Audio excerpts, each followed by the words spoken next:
असां पंहिंजी आइनी हदनि खे चङी रीति ॼाणूं था ऐं ॿियनि मां बि आइन जी पासदारी खे मुक़दम रखण जी अहमियत रखूं था। Army chief general Syed Asim Munir जी रिसालपुर में पासिंग आउट परेड दौरान कैडेट्स के खिताब। संदसि चवण त असांजा जवान असांजी उम्मीदुनि जो मर्कज़, आसमाननि जा मुहाफ़िज़ ऐं इलाक़ाई यकजहतीअ जा ज़ामिन आहिनि। पाकिस्तान जे आइन जे आर्टिकल 19 में वाज़े तौर ते इज़हार जी आज़ादी ऐं इज़हार राय जी हदनि जो तयन थियल आहे। जेके माण्हू आइन जी पामाली कनि था उहे ॿियनि ते आङुरियूं नथा खणी सघनि। हथियारनि जे डोड़ जा असांजे ख़िते में ताक़त जो तवाज़ुन बि बिगड़जण जो इम्कान आहे। ग़ज़ा में पोढ़नि, औरतुनि ऐं ॿारनि जो सरेआम क़त्ल इन ॻाल्हि जो सबूत आहे त दुनिया में तशद्दुद वधी रहियो आहे। वलारियल कश्मीर ते भारत नाजाइज़ कब्ज़ो कयो आहे। असां पंहिंजे कश्मीरी भाइरनि जी इख़्लाक़ी, सियासी ऐं सिफ़ारती हिमायत जारी रखंदासीं।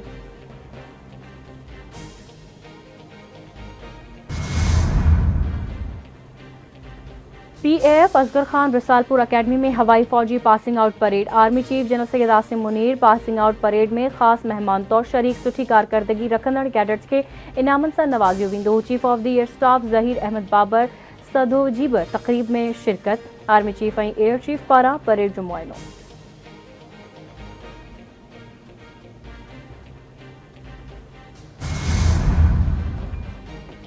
सिंध के वॾे वज़ीर सैयद मुराद अली शाह जी सदारत हेठि एपेक्स कमेटी जो 31हों इजलास। सूबाई वज़ीर, corps commander Karachi, DG rangers, IG Sindh ऐं ॿिया अमलदार शरीक। गैर क़ानूनी पढ़ेनि खे निकाली ॾियण जो फ़ैसिलो। ॿारनि खे मुनशियात खां महफ़ूज़ रखण लाइ स्कूलनि ते कड़ी नज़र रखण। मुनशियात जे आदी माण्हुनि जी बहाली लाइ इदारा क़ाइमु करण जो बि फ़ैसिलो कयो वियो। वॾे वज़ीर जो चवणु आहे त सिंध हुकूमत सूबे में अमन अमान जी बहाली लाइ सख़्त क़दम खणी रही आहे। स्ट्रीट क्राइम ऐं भंग एवज़ अग़वा जूं वारदातूं रोकण लाइ जाम हिकमत अमली जोड़ी आहे। सूबाई हुकूमत ड्रग माफ़िया ऐं स्मगलिंग ख़िलाफ़ भरपूर कमु करे रही आहे। सदर मुनशियात ख़िलाफ़ ऑपरेशन तेज़ करण जी हिदायत कई ऐं ज़मीननि ते कब्ज़नि खे नाक़ाबिले बर्दाश्त करार ॾिनो। सदर जे हुक्मनि ते सिंध हुकूमत मुकम्मल अमल कंदी।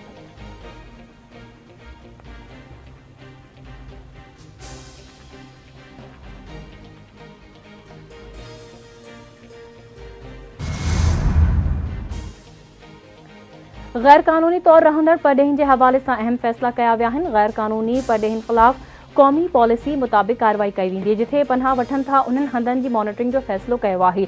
अक्टूबर 2023 ताईं 43,762 गैर कानूनी पढ़ेही पंहिंजे मुल्क वापसि वञी चुका आहिनि। 1653 गैर कानूनी पढ़ेनि खे मुल्क बदर कयो आहे।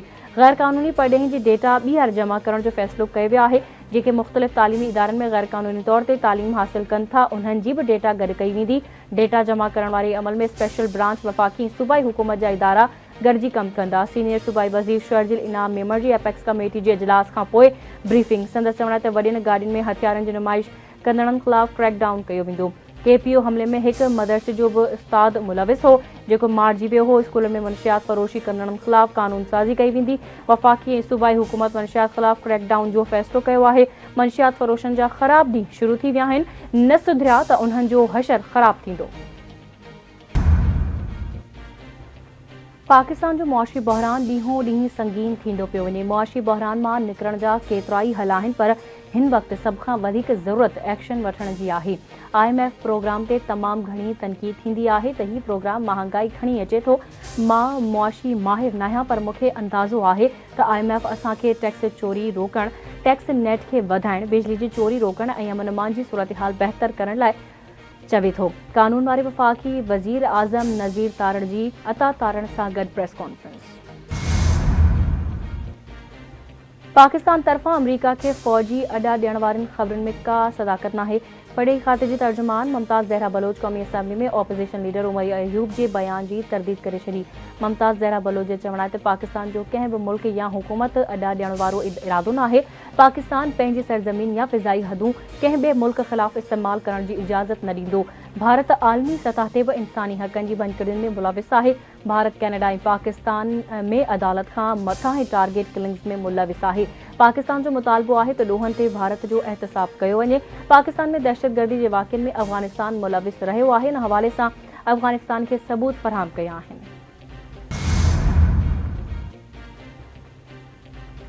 फ़ौज जो पंहिंजो कानून आहे। आम अदालतुनि में उन्हनि जा केस नथा अची सघनि। सिंध हाईकोर्ट जे चीफ जस्टिस अकील अहमद अब्बासी जा मिलिट्री एक्ट मां आर्टिकल 176 हज़फ़ करण बाबति दरख़्वास्तुनि जी ॿुधणी दौरान रिमार्क्स। अदालत दरख़्वास्त गुज़ार खे तैयारी करे पेश थियण जी हिदायत करे ॿुधणी मुलतवी करे छॾी। अदालत चयो त फ़िलहाल दरख़्वास्त रद्द नथा करियूं।